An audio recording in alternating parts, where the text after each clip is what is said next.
Donc, je disais donc tantôt que les musulmans sont en train de changer les choses. Donc, si vous pouvez télécharger des PDF, avoir des livres physiques, faites-le. Laissez ça à vos enfants. Parce que ces gars-là sont très dangereux. Ils sont en train de tout changer. Et je vais vous prouver ça tout de suite là, par une vidéo que eux-mêmes ils ont fait. Hein. Lui, c'est Saleh ibn Awad al-Mughamsi, ancien élève du Cheikh Ibn Baz. C'est également l'ancien imam et orateur de la grande mosquée de Quba. Il n'y a pas si longtemps, il a déclaré ceci. On va aller doucement. On va aller doucement. Pour que c'est-à-dire ce qui est écrit, si que tout le monde puisse lire, on va aller tout doucement. Et vous allez voir ce que ce monsieur va dire. Ce n'est pas ce n'est pas un petit prêcheur de rue, hein. C'est-à-dire les gars qui font nam nam là. Non, non, non. Ça, ce n'est pas un nam ici. Ça, c'est un savant. Donc, il va nous expliquer ce que l'islam prépare aujourd'hui. Et vous allez comprendre au travers de cette vidéo pourquoi les musulmans sont déjà en train de rejeter leurs sources. Au travers de cette vidéo, vous allez comprendre pourquoi les musulmans rejettent déjà leurs sources. Pourquoi? Parce qu'il y a quelque chose qui a été mis en place et ils vont détruire toutes les sources que vous avez aujourd'hui. Ils vont laisser un Mohamed purifié qui va devenir comme un Jésus. C'est le boulot qu'ils sont en train de faire. Donc, on recommence. Lui, c'est Saleh ibn Awad al-Mughamsi, ancien élève du Cheikh Ibn Baz. C'est également l'ancien imam et orateur de la grande mosquée de Quba. Il n'y a pas si longtemps, il a déclaré ceci. Mais nous avons un défi actuel de notre nation de créer une nouvelle école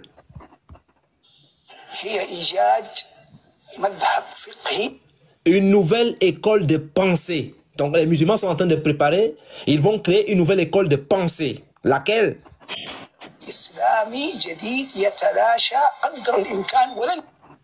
Qui va s'adapter au présent et être parfait. Je reprends. Ils vont créer une nouvelle école qui va s'adapter au présent, c'est-à-dire ce qui se passe aujourd'hui. Ils vont balayer du revers de la main.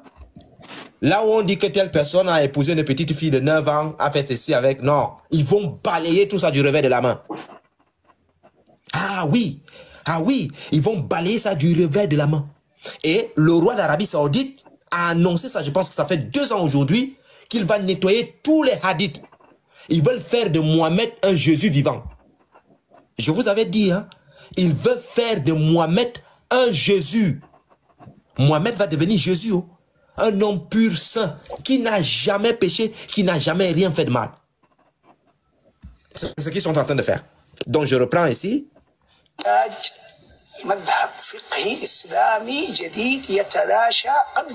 Qui s'adapte au présent, sans être parfait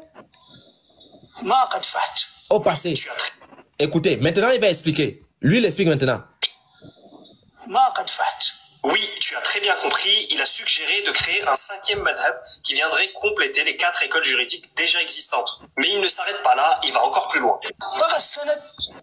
Les sanats qui seront dessus, introduisant hadith, difficilement, attribuable au prophète. C'est-à-dire, les hadiths aujourd'hui, que les musulmans ont honte vis-à-vis de leur prophète, ils vont balayer ça du revers de la main. Qu'est-ce que ça veut dire? Ça veut dire que si vous avez des petits-enfants et que votre enfant n'a pas ce livre-ci, je ne sais pas, votre petit-fils, je ne sais pas ça, n'a pas ce livre en l'an 2700,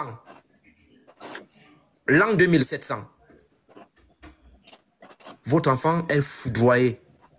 On va lui pondre un Mohamed saint qui n'a jamais péché, qui n'a jamais épousé Aïcha. Un Mohamed qui a volé dans les airs, qui était saint comme Jésus, peut-être qui a ressuscité. Vous comprenez? Mais si vous laissez à votre enfant ce Sahih Bukhari qui est devant vous là, ou bien un PDF, ils auront du mal à mentir. Parce que c'est bien écrit ici, Sahih. Et ce sont eux qui ont écrit ce livre-là. Ce n'est pas une autre personne. Donc, ils veulent épurer l'islam et de laisser un Mohamed saint. Et c'est le boulot qu'ils sont en train de faire. Ça, j'attire votre attention, hein. C'est ce qui se passe. C'est pour cela que vous avez vu des musulmans, parce qu'eux, ils sont informés. Mais comme ils sont hypocrites, ils ne vont pas vous le dire. Les savants musulmans ont décidé de jeter tout ça dans la poubelle. De laisser le Coran et de faire des interprétations lapidaires pour mettre leur prophète au même rang que Jésus. Je pense que là, vous avez compris. Ici, ils vont laver l'islam. Ils vont laver l'islam. C'est ce que le monsieur dit. Tout ce qui gêne le prophète va être balayé du revers de la main. Les experts affirment, authenticité. C'est-à-dire, les experts qui ont fait ceci disent que c'est authentique, mais écoutez ce qu'il va dire. Il va balayer ces gens-là du revers de la main. Cela reste insuffisant. Il dit que cela reste insuffisant. Il s'engagne de ça, il s'en fout de ça. Vos savants là, il n'est plus dedans. On doit laver le prophète. Le prophète Mohamed doit être clean. Il doit être un petit Jésus vivant, clair, net et bien précis. Ils vont laver toute la merde là. C'est pour cela que vous remarquez, dans les débats interreligieux et dans l'islam, beaucoup de musulmans refusent leur source. Pourquoi? Parce qu'il y a quelque chose qui est mis en place pour nettoyer tout ça là et faire d'un islam un Mohamed clean. Il remet en question certains hadiths déclarés comme étant authentiques par les experts du domaine. Il justifie sa position en disant la chose suivante. La révision du passé, écoutez bien, hein, la révision du passé est inévitable. Vous écoutez ça? La révision du passé est inévitable. C'est-à-dire, ils vont réinitialiser l'islam. Les hadiths authentiques vont devenir daïfs, les hadiths daïfs. Donc, ce qui les arrange, c'est ce qu'ils vont prendre.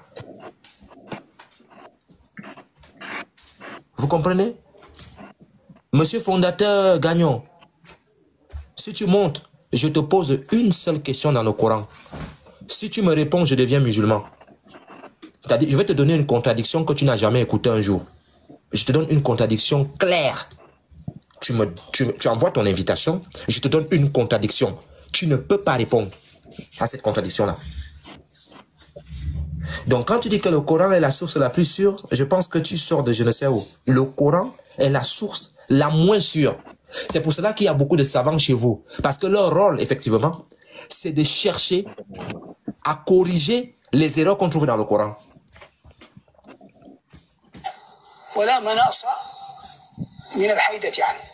Il dit qu'ils ne peuvent pas échapper à cette épure. Ils vont épurer. Ils vont nettoyer l'islam. Ils vont nettoyer tout. Il dit que les hadiths qui sont authentiques, c'est une création humaine. Ce n'est plus authentique. Ce ne sont plus. Donc, il balaie du revers de la main. Et il balaie du revers de la main tout ça. Pourquoi? Parce qu'il a honte. Il a honte, effectivement, de ce siècle. C'est-à-dire, ce qu'on trouve dans l'islam aujourd'hui, ça ne l'arrange pas. Donc, il faut tout nettoyer. C'est une création humaine, capable d'erreur. Ils disent maintenant que c'est une création humaine capable d'erreur. Sauf que le Coran lui-même, c'est une création humaine. C'est clair. Vous imaginez bien que ce genre de déclaration a suscité énormément de débats, énormément de commentaires dans la communauté saoudienne et arabophone de manière générale. Dites-moi en commentaire ce que vous en pensez. Est-ce que la question mérite d'être posée ou pas du tout?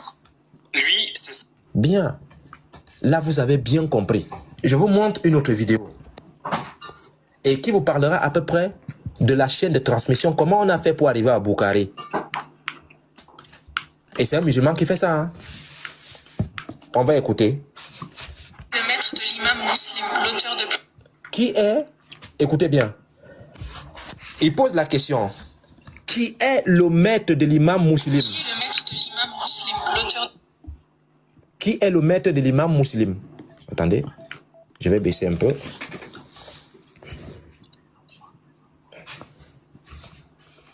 plusieurs hadiths. C'est Al-Bukhari. Qui est le maître de l'imam musulman? Il répond, c'est Bukhari.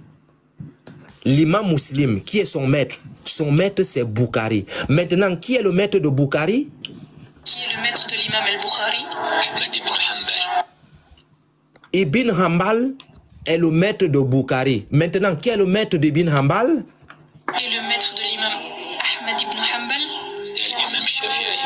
C'est l'imam Shafi'i qui est le maître de l'imam Hanbal. Et qui est le maître de Shafi'i? Et celui de Shafi'i? L'imam Malik ibn Anas. L'imam Malik ibn Anas est le maître de Shafi'i. Et qui est le maître d'Ibn Anas? Et le maître de Malik ibn Anas? L'imam Nafi'. Et qui est... L'imam Nafia. Qui est l'imam de l'imam Nafia? Et c'est le maître de l'imam Nafi'. C'est l'imam Al-Araj. L'imam Arash est le maître de l'imam Nafi. Qui est celui de l'imam al-Araj? C'est Abu Huraira radiyallahu anhu. Abu Huraira a enseigné l'autre imam. Et qui est le maître du compagnon Abu Huraira radiyallahu anhu? C'est le prophète Mohammed sallallahu. La chaîne de transmission, elle est claire. Donc, quand ils vont vous dire, l'imam musulman est venu des centaines de siècles après, telle personne a enseigné telle personne a enseigné telle personne a enseigné telle personne a enseigné telle personne. C'est une chaîne de transmission. C'est une chaîne de transmission. Et la chaîne de transmission, elle est claire. Hein? Mais ils vont refuser cette chaîne de transmission parce que c'est devenu bizarre. Le siècle d'aujourd'hui, lorsqu'on dit qu'il y a un prophète qui a épousé une petite fille de 9 ans, les gens sont choqués. Ça choque les gens. Alors il faut éliminer des choses comme ça qui ne sont pas bien. Et vous avez entendu aujourd'hui chez le pasteur maintenant un musulman qui dit comment vous pouvez attribuer ce genre de propos à un prophète. Mais on n'attribue rien à un prophète. On trouve ça dans vos textes. Et ils vont chercher à se justifier. Donc comme ils sont fatigués de se justifier et se rendre compte que la connaissance augmente, il faut effacer tout ça là, sinon ils ne vont pas s'en sortir. Sinon la religion tombe. Il faut donc épurer. Ceux qui sont morts avec cette pensée-là, vous allez les mettre où? C'est Allah qui vous a téléphoné qu'il faut changer ça? Allah vous a-t-il téléphoné qu'il faut changer ce que vous avez écrit? Et ceux qui ont cru en ça et sont morts en croyant en ça, ces gens-là, vous allez les mettre où? Catastrophique. C'est catastrophique, c'est grave. C'est très grave.